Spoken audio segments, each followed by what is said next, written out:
pres, nuk dua ta zhvillosh më ti se dua ta marr gjithë argumentin tënd. Shkojmë pak live te Kisha Ortodokse ashtu sikur se është njoftuar ditën e sotme. Ja më të rëndësishme se politika. Patjetër, do të zgjidhet edhe krye Peshkopi i ri. Është njoftuar që ditën e sotme, pak orë më vonë do bëhet publik edhe për media. Jeni duke ndjekur pamjet live të cilat na vijnë nga Kisha Autoqefale Ortodokse. Për pak do mbahet edhe mbledhja ku do të bëhet dhe më pas publik se cili do të jetë pasardhësi i Janullatos.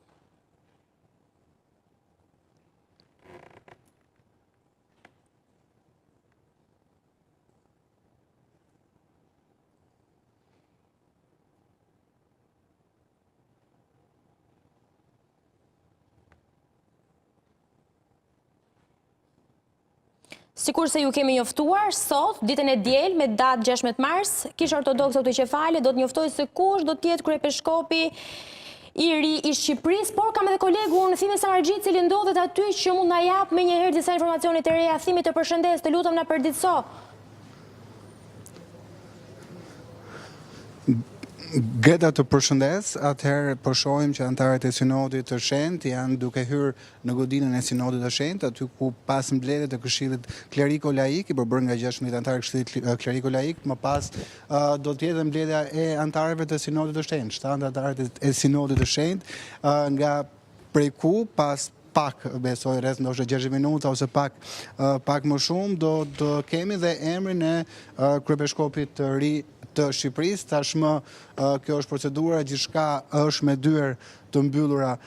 Greta, mbledhja është totalisht e fshetë, flas për sytë e medias, pasi antarët e sinodit të shenjtë do të votojnë në mënyrë dhe ata në mënyrë të fshetë. Do të jenë 7 antarët e sinodit të shenjtë, prej të cilëve, siç e tham dhe pak më parë, do të jetë Hirsi Asi, Hirsi Joani, Hirsi Dimitri, Hirsi Nikola, Hirsi Andoni, Hirsi Nathanaili dhe Hirsi Anastasi. Këta janë 7 antarët e sinodit të shenjtë, nga ku 2 prej emrave janë automatikisht të përjashtuar, Hirsi Nathanaili dhe Hirsi Dimitri, për shkak se statuti i Kishës Ortodokse Autoqefale të Shqipërisë parashikon që kryepeshkopi i arshëm i Shqipërisë do të jetë me kombësi dhe shtetësi shqiptare, dhe Hirsi Dimitri dhe Hirsi Nathanaili janë me shtetësi greke, kështu që do jetë mes emrave të Hirsi Asit, Hirsi Nikolës, Hirsi Andonit, Hirsi Anastasit dhe Hirsi Joanit, mitropolitit të Korçës. Pra këta do të jenë